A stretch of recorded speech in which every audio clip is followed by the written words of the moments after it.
Can you just talk a little bit about the competition? Iowa fans, of course, are obsessed with the quarterback competition. Yeah. I'm sure you'd agree quarterbacks sometimes take too much credit when you lose, too much credit when you win, too much blame when you lose. But it's obviously a position that people are at the top of the list. So what has the quarterback competition been like since you returned from camp? It's been good so far. Obviously, it's a polarizing position. That's obviously not the only position that a competition is going on at. There's only one right guard that can start, one safety, or two safeties, I should say, that can start. But I feel like it's been going well so far. All three guys are really pushing each other to be the best that we can be, and I think we're all progressing in our own ways and pushing the offense forward as a whole. You've addressed this, I know, to the media, but how close were you to saying, I want to see what's out there in the portal? I wasn't ever really that close because coming after the bowl game, we didn't have that much time off. We had a couple of weeks. I had to get back to school, and I never really put too much thought to it because I really liked the situation that I was in. I love the town. I love the coaching staff, and most importantly, I love the guys that I'm playing with. I can't ever pass that up. That's the biggest thing I love about this team is the guys on it, and that's one of the biggest things I love about football is spending time with all the guys on the team. Coach Ferentz, Kirk Ferentz said that Carson May was dealing with an illness early. But what have you seen from him as a freshman who didn't enroll early, and how is he pushing you guys? Yeah, it's obviously difficult when you don't enroll early because you get kind of thrown into the fire a little bit as camp starts, and he's doing a great job so far. He's learning a lot. It's never easy for a freshman as soon as they come in. There's a lot of stuff to learn, and he's learning every day. And he has a good build, good arm, all the stuff like that, all the things you want for a quarterback. And he's doing a good job so far. Chase Brackney, did he his decision to commit? How much were you involved there? I never played with Chase. He transferred into Cherry Creek a couple years after I played. But I had the chance to meet with him and talk to his family a little bit when he visited on his official and things like that. So obviously excited that another Cherry Creek guy's going to be joining the team, and can't wait to see him get here. And then how about Joe? How does Joe look so far? Yeah, Joe's doing a really good job too. He's as all of us are, we're learning a lot right now, and he's doing a great job so far. He's been throwing the ball really well, and he's obviously a dynamic guy in the movement game and stuff like that. So he's been doing a good job. And obviously, I know you can't be taught directly by John Budmeyer, but have you seen a change in your position, Coach Brian, in just being able to consult with John on maybe the fundamental side of quarterback play? Yeah. So obviously, Brian never played the position, so he doesn't really understand a ton of the fundamental parts of that. But I think John has really helped him kind of progress his knowledge forward of the position and conceptually as well, doing some different stuff there. I think John's helped a lot for him with that. I think it'll make our offense a lot better. And final question here. Everybody talks about Spencer going out to New Jersey to work with Tony Rassiopi, and I'm sure you train privately, and I'm, I guess, naive to that. Where do you go? Do you have an instructor that you work with during the summer? I'm assuming you do. Yeah. So I, ever since I was in 7th grade, I've been working with this guy, Tim Jenkins. He has his own company that's kind of skyrocketed. It's called Jenkins Elite. But yeah, I've been working with him ever since I was in 7th grade, and he's been a great asset for me, teaching me the fundamentals of the game, and then broadening my conceptual knowledge of the game as well. So he's been a great asset to me, and I'm very thankful to have him in my corner. That kind of stuff. It's all about, for the most part, it's reps, and it's like actually studying the playbook, because detail's not overwhelming if you know what you're looking for and really understand what is being asked. And really, I think the detail has been great. I feel pretty confident with the plans we have for each play. And the big thing is right now is just it's getting the reps on certain situations that might not show up until week 7 or week 8, but getting the reps now. That way you have that situation kind of in your bank of things you've seen, things you've done, and then watching the tape on it, knowing what you can do better, what you did well on each play, stuff like that. So biggest thing is mastering the playbook and then getting the reps in. Spencer, fans want to know if Brian knows how to throw a football now. No. Still not? Yeah, definitely not. You work with him on that, or use a junior football, or something to help? We might need to use a junior football, yeah.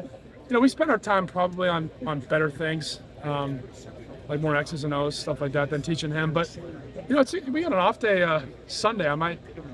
Maybe I'll help him learn how to throw a football. It's a good idea. I had a conversation with Tony Rassiopi here about a month ago, and just trying to not compare talent between you and Kenny Pickett and Marco Lainez, but obviously all three of those guys intriguing to Iowa fans. Kenny with his success, and of course heading to the NFL, and Marco a future Hawkeye. What is your relationship with Marco and with Kenny? Obviously one's maybe a mentor to you, and you're a mentor maybe perhaps to Marco. I'd say more than anything with Kenny, I'm a fan. I've thrown with him probably 3 times. Okay. But don't have a super close relationship at all.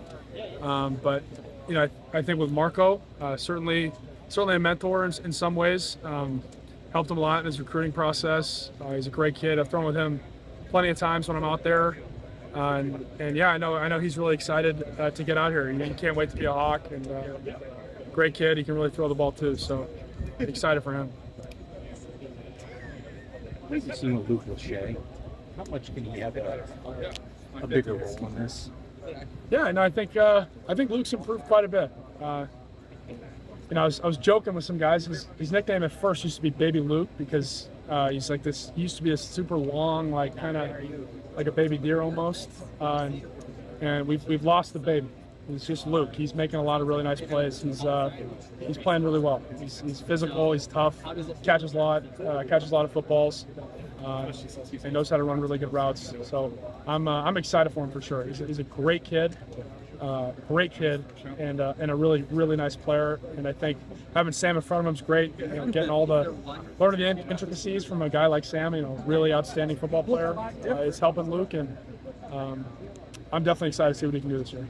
Well, you can have like a 2-headed monster like that at tight end. How much does that help this offense? Yeah, it adds a lot of flexibility, especially when you have versatile guys like Sam and Luke. You can be more multiple. You can, because when defenses see 2 tight ends, they in the huddle they're thinking, run, right? It's a big personnel group, but you have guys that can do both run, block, and catch. It allows you to do a lot offensively.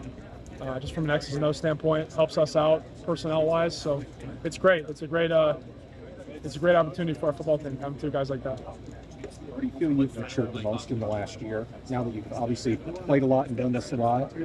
I don't know. It's a good question. I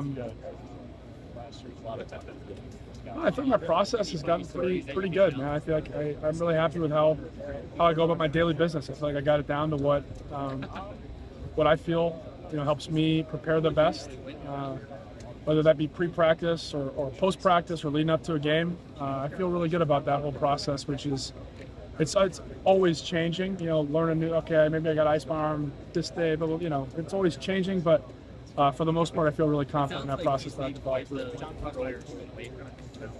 Spencer, maybe I don't know if you've been asked this yet, but I did hear from somebody that you and Troy are obviously close. I heard there was a donation from you to Tori's foundation. I mean, I guess how did that sort of come about? And what was your, reason to donate? I am pretty close with both Keith and Tori, and I thought it was a great cause. Her name's slipping me, but one of the women that runs it, I got to meet her and her son in Orlando. I just think it's a great cause, and happy to help. Wasn't much of a thought process behind it. It just makes a lot of sense, and it was something that obviously hits close to home for. Yeah, no, it helps a lot of people, and I know Tori has given quite a bit to the, count the kicks, and then I think it's really cool to have his own initiative. Every kick counts, and I think certainly something that this is one of those feel-good things, or helping babies be born healthy and helping mothers, stuff like that. It's just a great cause. What was the reaction when you told them about the donation, or were they involved in the planning process of it, or I guess what was the I think Tori just said thanks, mate. He just appreciated it. It was great. They kind of what you'd expect. Nothing crazy. Just it was just cool, fun to help. Spencer, have you thought about next year? Is there thought to returning? What's your thought process? And I know we haven't even started this season, but yeah, I have no idea. Yeah, I'm focused on this year. Okay. Good question. Haven't thought about it. How do you feel physically, like health-wise, going into this year? I mean, I feel like I'm just a beacon of health. My immune system is great. My body feels great. I feel good. What are you doing after football? Probably coaching. Yeah. Public speaking or anything? Well, I think there's some public speaking involved in coaching. Yeah, I love football, man. That's like that's my thing. I'm gonna stick with that. Coaching, probably. Are you thinking like high school level, college level? I don't know. That's another really good question. I don't know, John. Sorry. I could do, I could see myself high school, college, or NFL coaching. I think I'd be happy in all three. There's advantages and disadvantages to all three levels. But you know what? Right now, I'm just focused on being a great football player. Speaking of being a great football player, how do you feel the first week or so of fall camp has gone for you? It's been good. It's been good. I think starting to see some stuff come together. I think that the first few days are always kind of a mess all over the place. And then day 4 and 5 is when things start to really come together, start to look like an offense. And now I think we're on day 9 at this point.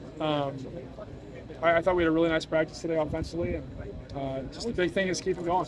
It's can't be a light switch. It's a Norm Parker ism that we just got the coach France just explained to us. A light switch is on one day, off the next. Not controlled by themselves, right? Someone else has to turn it on and off, and we don't want to be that. As an offense, we want to show up every day and do great, and we're certainly working at that. And that's something you learn throughout camp, but I'm really proud of how we've done at this point. How much of a jump do you think you can make this year? That's a really good question. We'll see. Time will tell. I'm excited to just do everything I can to play championship level football, and the results will show September 3rd. Spencer, it's been frustrating for the receivers just in terms of health, but you obviously being a veteran of the program, how do you sort of continue to develop that chemistry with receivers when they're basically in and out lineups all spring and fall? I think that the beauty is of watching film is that those being in meetings is those receivers that maybe aren't in the field can learn and get the coaching points, and they can lock in and take mental reps as if they were really out there.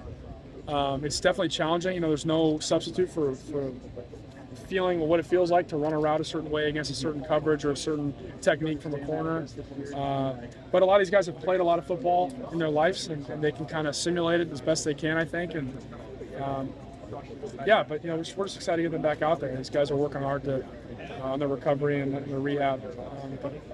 You've gotten to see more of the walk-ons because of the injuries. Obviously Alec and maybe some of Jordan and trying to think Caden, obviously.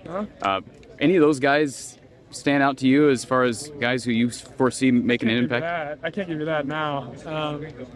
They're all working really hard. Proud of all of them. Excited to see what they can do. And hopefully a lot of them make plays tomorrow because you guys get to see that. So that'll be cool, yeah. But there is, can you tell us if there's someone? There's, at least one of those guys is making a lot of nice plays. Okay. Yep. Can you tell us which one? No. It's called tickling the ears of the Iowa fans. Competitive, and I get it. It's not, you guys got to do your job, I understand. But at the same time, I'm sure South Dakota State and whoever else is probably, that's kind of I don't have an inflated ego thinking that they're listening to me, but that information is definitely competitive. So we got a lot of guys working hard and definitely some playmakers out there. Thanks, How Spencer. do you